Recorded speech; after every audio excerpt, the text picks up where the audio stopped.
ಇದ್ರ ತಾನೇ ವ್ಯಾಪಾರ ಮಾಡಕ್ ಹೋಗೋದು, ವ್ಯಾಪಾರ ಆದ್ರೆ ತಾನೇ ತೆರಿಗೆ ಬರೋದು, ತೆರಿಗೆ ಬಂದ್ರೆ ತಾನೇ ರಾಜ್ಯದ ಆದಾಯ ಜಾಸ್ತಿ ಆಗೋದು. ಈ 5 ಗ್ಯಾರಂಟಿಗಳಿದಾವಲ್ಲ, ಈ 5 ಗ್ಯಾರಂಟಿಗಳಿಂದ ವರ್ಷಕ್ಕೆ ಸುಮಾರು 52,000 ಕೋಟಿಗೂ ಹೆಚ್ಚು ರೂಪಾಯಿ ಖರ್ಚಾಗುತ್ತೆ. ಒಂದು ತಿಂಗಳಿಗೆ ಒಬ್ಬರಿಗೆ 4,000ದಿಂದ 5,000 ರೂಪಾಯಿ ಸಿಗ್ತದೆ. ಅವರು ದುಡ್ಡು ಕೊಡೋದಲ್ವಾ? ಅವ್ರ ಕೈಗೆ ದುಡ್ಡು ಕೊಡೋದಲ್ವಾ? ಕೈ ಮೇಲೆ ದುಡ್ಡಿದ್ರೆ ತಾನೇ ವ್ಯಾಪಾರ ಮಾಡಕ್ ಹೋಗೋದು, ವ್ಯಾಪಾರ ಆದ್ರೆ ತಾನೇ ತೆರಿಗೆ ಬರೋದು, ತೆರಿಗೆ ಬಂದ್ರೆ ತಾನೇ ರಾಜ್ಯದ ಆದಾಯ ಜಾಸ್ತಿ ಆಗೋದು, ಆದಾಯ ದುಡ್ಡಿದ್ರೆ ತಾನೇ ಕಾರ್ಯಕ್ರಮ ಮಾಡೋದು, ಬಡವರಿಗೆ ದುಡ್ಡು ಆಗಿದ್ರೆ ತಾನೇ ವ್ಯಾಪಾರ ವಹಿವಾಟು ನಡೆದ್ರೆ, ಕೈಗಾರಿಕೆಗಳು ನಡೆದ್ರೆ ತಾನೇ GDP ಬೆಳವಣಿಗೆ ಆಗೋದು. ಒಂದಕ್ಕೊಂದು ಸಂಬಂಧ. ಮಿಸ್ಟರ್ ಪೂಜಾರರೇ, ದುಡ್ಡಿರ್ಬೇಕು. ಈಗ ಕೊರೋನಾ ಬಂದಿತ್ತು, ದುಡ್ಡಿರ್ಲಿಲ್ಲ ಯಾರ ಹತ್ರ. ನಾನು ಹೇಳಿದೆ ಒಂದಷ್ಟು ದುಡ್ಡು ಕೊಡ್ರಿ ಅವರಿಗೆ ಪಾಪ ಅಂತ. ಎಲ್ಲರ ಕೈನಲ್ಲೂ ದುಡ್ಡಿದ್ರೆ ಮಾತ್ರ ಡೇ ಟು ಡೇ ಜೀವನ ನಡೆಯುದು.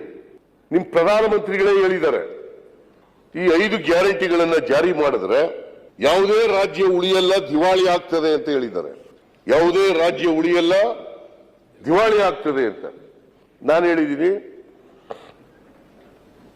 5 ಗ್ಯಾರಂಟಿಗಳನ್ನ ಉಳಿಸ್ತೀವಿ.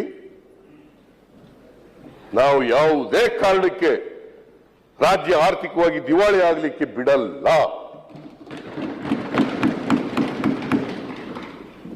ಇದನ್ನು ಮಾಡಿ ತೋರಿಸಿದೀವಿ ಬಜೆಟ್ನಲ್ಲಿ. ಈಗ ಬಜೆಟ್ನಲ್ಲಿ ಮಾಡಿ ತೋರಿಸಿದೀವಿ.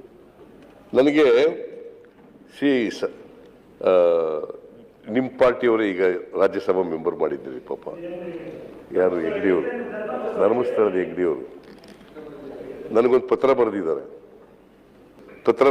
ನನಗೆ ಏನಂತ ಬರೆದಿದ್ದಾರೆ ಗೊತ್ತಾ? ನೀವು ಶಕ್ತಿ ಯೋಜನೆ ಮಾಡೋದ್ರಿಂದ ನಮ್ಮ ಧರ್ಮಸ್ಥಳ ದೇವಸ್ಥಾನಕ್ಕೆ ಜಾಸ್ತಿ ಜನ ಬರ್ತಾ ಇದ್ದಾರೆ. ನನ್ನ ಹೆಸರಿನಲ್ಲಿ ಪೂಜೆ ಮಾಡಿಸ್ತಾ ಇದ್ದಾರಂತೆ ಪಾಪ. ನನ್ನ ಹೆಸರಿನಲ್ಲಿ ಉಂಡಿಗೆ ಕಾಸು ಹಾಕ್ತಾ ಇದ್ದಾರಂತೆ. ಅವ್ರು ಬರೆದಿರೋ ಪತ್ರ, ನಾನಲ್ಲ, ನಂದಲ್ಲ ಇದು.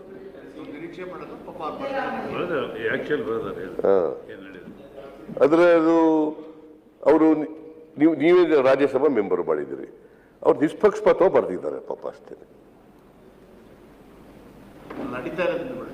ಏನ್ ನಡೀತಾ ಇದೆ ಅದನ್ನ ಮಾಡಿದ್ದಾರೆ. ಏನಮ್ಮ ತಾಯಿ? ಈಗ ಮಾನ್ಯ ಅಧ್ಯಕ್ಷ ವೀರೇಂದ್ರ ಹೆಗಡೆ ಹೇಳ್ತಾರೆ, ಇರ್ಲಿ 5 ಗ್ಯಾರಂಟಿಗಳು ಬಂದ್ಬಿಡ್ತೀನಿ ನಾನು. ಎಲ್ಲರೂ ಖುಷಿ ಅದಾರ. ಕರ್ನಾಟಕದ ಜನ ನಿಮಗೆ ಇವರು ಇಷ್ಟೆಲ್ಲ ಮಾತಾಡ್ತಾರಲ್ಲ, 7 ಜಿಲ್ಲೆಗಳಲ್ಲಿ 0 ನೀವು. 7 ಜಿಲ್ಲೆಗಳಲ್ಲಿ ಅಧಿಕಾರ ಮಾಡದಂತ ಪಕ್ಷ 7 ಡಿಸ್ಟ್ರಿಕ್ಟ್ಸ್ ನಲ್ಲಿ 0.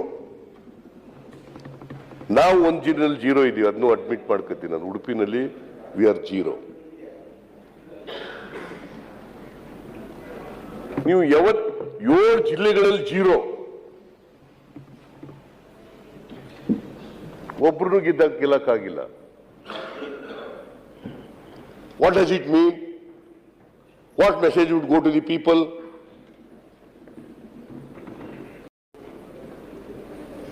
ಅದಕ್ಕೋಸ್ಕರ ಜನ ನಿಮ್ಗೆ ವಿರುದ್ಧ ಆಗಿದ್ದಾರೆ. ಅದನ್ನೇ ಮುಂದುವರಿಸಿದ್ರೆ ನಾವು ಈಗ, ನೀವು ಏನ್ ಹೇಳ್ತಿದ್ರಿ, ಕಾಂಗ್ರೆಸ್ ಮುಕ್ತ ಭಾರತವನ್ನು ಮಾಡುತ್ತೇವೆ. ನಾವು ಅದು ಹೇಳಕ್ ಹೋಗಲ್ಲ. ಬಿಜೆಪಿ ಮುಕ್ತ ಭಾರತ ಮಾಡ್ತೀವಿ ಅಂತ ಹೇಳಕ್ ಹೋಗಲ್ಲ. ಅಥವಾ ಬಿಜೆಪಿ ಮುಕ್ತ ಕರ್ನಾಟಕ ಮಾಡ್ತೀವಿ ಅಂತ ಹೇಳಕ್ ಹೋಗಲ್ಲ. ಆದರೆ ಒಂದು ಮಾತ್ರ ಹೇಳ್ತೀವಿ, ನೀವು ಯಾವತ್ತೂ ಅಧಿಕಾರಕ್ಕೆ ಬರಬಾರದು, ವಿರೋಧ ಪಕ್ಷದಲ್ಲೇ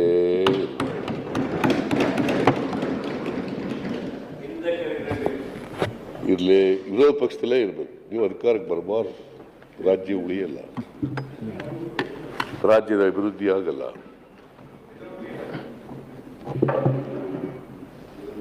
ರಾಜ್ಯದಲ್ಲಿ ಜನಪರವಾದಂಥ ಕೆಲಸಗಳು ನಡೆಯಲ್ಲ.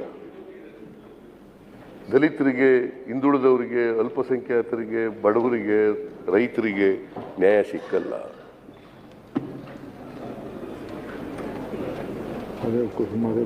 ಅದರಿಂದ ನೀವು ಅಧಿಕಾರದಲ್ಲಿ ಬರಬಾರದು. ವಿರೋಧ ಪಕ್ಷದಲ್ಲಿರಿ. You are very active in opposition without a leader.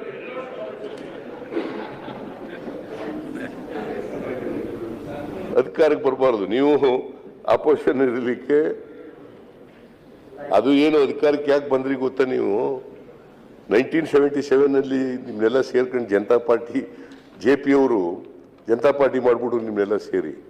ಅದಕ್ಕೆ ಮೊದಲು ಜನಸಂಘ ಅಂತ ಇತ್ತು.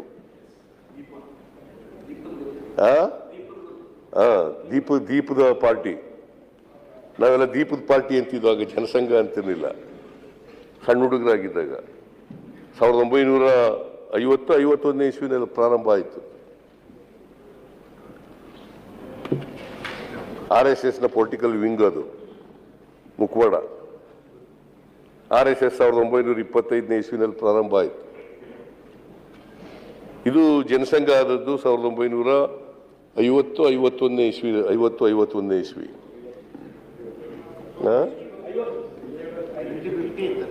1950. ಅಲ್ಲ, ಅವ್ರಕ್ಕಿಂತ ನಿಮ್ಗೆ ಜಾಸ್ತಿ ಗೊತ್ತೈತಿ. 77ವರೆಗೆ ಇವ್ರು ಎಲ್ಲಿದ್ರು ಅಂತಲೇ ಗೊತ್ತಿರಲಿಲ್ಲ. 77 ಆದ್ಮೇಲೆ ಜನತಾ ಪಾರ್ಟಿ ಎಲ್ಲ ಸೇರ್ಕೊಂಡ್ಮೇಲೆ ಸೋಷಲಿಸ್ಟ್ ಪಾರ್ಟಿ, ಸಂಸ್ಥಾ ಕಾಂಗ್ರೆಸ್ಸು, ಚರಣ್ ಸಿಂಗ್ ಅವ್ರ ಪಾರ್ಟಿ ಎಲ್ಲ ಸೇರ್ಕೊಂಡ್ಮೇಲೆ ಇವರು ರಾಜಕೀಯವಾಗಿ ಶಕ್ತಿ ಬಂತು. 77ನಲ್ಲಿ ಅಧಿಕಾರಕ್ಕೆ ಫಸ್ಟ್ ಟೈಮ್ ರುಚಿ ಬಂದ್ಬಿಟ್ರು ಅಧಿಕಾರಕ್ಕೆ. ಆಮೇಲೆ ಜನಸಂಘ ಆಯಿತು 1980ನಲ್ಲಿ. ಅಲ್ಲಿಂದ ಅಲ್ಲ, BJP ಆಯಿತು 1980ನಲ್ಲಿ. BJP ಆಯಿತು. ಅಲ್ಲಿವರೆಗೆ BJP ಇರಲಿಲ್ಲ, ಜನಸಂಘ ಅಂತ ಇತ್ತು. ಆಮೇಲೆ ಈ ನಾರಾಯಣ ಸ್ವಾಮಿ ಅಂತವರೆಲ್ಲ ಹೋಗಿ ಸೇರ್ಕೊಂಡು ಈಗ ಅಲ್ಲ, ಇಲ್ಲ, ನಾನು ಜನಸಂಘದಲ್ಲಿ ಇದ್ದವನಲ್ಲ ಅವ. RSS ಅಲ್ಲ ಅವ. ನಮ್ಮ ಮುನಿಯಪ್ಪನ ಜೊತೆ ಇದ್ದದು, ಸಿಡ್ಲಘಟ್ಟ ಮುನಿಯಪ್ಪನ ಜೊತೆ ಇದ್ದದ್ದು, V ಮುನಿಯಪ್ಪನವ್ರ ಜೊತೆ ಇದ್ದದ್ದು. ಈಗ ನೀವು 11-15 ಸ್ಟಾರ್ಟ್ ಮಾಡಿರಿ. ಅಲ್ಲ, ನಮ್ಗೆ ಇದೆಲ್ಲ ಅಬ್ಜೆಕ್ಷನ್. 11-15 ಸ್ಟಾರ್ಟ್ ಮಾಡಿ ಎಷ್ಟೊತ್ತಾಗ ಮಾತಾಡ್ತೀನಿ. ಏನು ನಿಲ್ಲಿಸ್ಬಿಡ್ಲ ಈಗಲೇ? ಇಲ್ಲ 11-15 ಸ್ಟಾರ್ಟ್ ಮಾಡಿರಿ ಅಂತ ಹೇಳಿ ನನಗೆ. ಸರ್, ನಾವು ನೀವು ಹೆಂಗೆ ಹೇಳ್ತೀರಿ ಹಂಗೆ ಕೇಳ್ತೀವಿ. ಇಲ್ಲ, ನೀವು ಹೆಂಗ್ ಮಾತಾಡ್ತೀರಿ ನಿಲ್ಸ್ಬೋದ್ರಿ ಅಂದ್ರೆ ನಿಲ್ಸ್ಬಿಡ್ತೀವಿ, ಮಾತಾಡಿ ಅಂದ್ರೆ ಮಾತಾಡ್ರಿ. ನಾವು ಚೇರ್ಮನ್ ಹೇಳ್ದಾಗ ಕೇಳೋದು ನಾವು. ಮಾತಾಡಿ ಎಲ್ಲರಿಗೂ ಒಂದು ನಿಮಿಷ. ನಾವೆಲ್ಲ ಒಂದ್ ನಿಮಿಷ ಸರ್. ನಾವೆಲ್ಲ ಹೊಸಬರು ಸಭಾಪತಿಗಳೇ, ನಾವೆಲ್ಲ ಹೊಸಬರು, ಬಹಳ ಜೂನಿಯರು. ಹೊಸಬ್ರ ನೀವು? ಸೆಕೆಂಡ್ ಟರ್ಮ್ ಇದು ಇಲ್ಲ ಸರ್, ಹೊಸಬ್ರ ಫಸ್ಟ್ ಬಂದವರು. ನಮ್ ಜೊತೆ ಇದ್ದಾಗ ಹೊಸಬ್ರು ಅಲ್ಲ ಸರ್, ಅಳಬುರಾಯ ಸರ್. ಮೊನ್ನೆ ಸಿದ್ದರಾಮಯ್ಯ ಅವ್ರ ಬಗ್ಗೆ ಬಹಳಷ್ಟು ಗೌರವ. ಇವತ್ತು ರಾಜ್ಯಪಾಲರ ಭಾಷಣದಲ್ಲಿ ವಿವರಣೆ ಕೊಡ್ತಾರ, ಅದನ್ನ ಕೇಳಲಿಕ್ಕೆ ನಾವು ಬಂದಿದ್ವಿ. ರಾಜಕೀಯ ಭಾಷಣ ಬಹಳ ಆಗ್ಬಿಟ್ಟದಂತ. ತಪ್ಪು ಭಾವಿಸಬಾರ್ದು. ಬಡೀ ಭಾಷಣ ರಾಜಕೀಯ ಭಾಷಣ ಅಲ್ಲಿಗೈತದ. ನಾವು ಆಸಕ್ತಿಯಿಂದ ಕೇಳಲಿಕ್ಕೆ ಬಂದ್ವಿ. ನಾವು ಮುಖ್ಯಮಂತ್ರಿಗಳ ಮುಖಾಂತರ ರಾಜ್ಯಪಾಲರ ಒಳಗೆ ಏನೇ ವಿಶ್ಲೇಷಣೆ ಭಾಷಣ. ಮೊನ್ನೆ ನಮ್ ಜೊತೆ ಇದ್ರು. ನಾವೇ ಅವ್ರಿಗೆ ಅಪ್ಪರ್ ಹೌಸ್ಗೆ ಲೋಕಲ್ ಬಾಡೀಸ್ ಇಂದ ಟಿಕೆಟ್ ಕೊಟ್ಟಿದ್ದು. ಹೌದಲ್ಲ? ಟೀಚರ್ಸ್ ಕಾನ್ಫರೆನ್ಸ್ ಕೊಡಿ. ಗ್ರಾಜುಯೇಟ್ ಶಂಕರ್ ಮಠ ಅಲ್ಲ, ಅಲ್ಲಲ್ಲ, ಅಲ್ಲಲ್ಲ, ನೀವು ಅಧ್ಯಕ್ಷ ಇದ್ದಾಗ ಗ್ರಾಜುಯೇಟ್ ಟಿಕೆಟ್ ಕೊಟ್ಟಿದ್ರು. ಹೌದೌದು, ಪ್ರೊಫೆಸರ್. ಅದರಿಂದ ಪಾಪ ಇದೆಯಲ್ಲ, ಗವರ್ನರ್ಸ್ ಅಡ್ರೆಸ್ ಇದೆಯಲ್ಲ,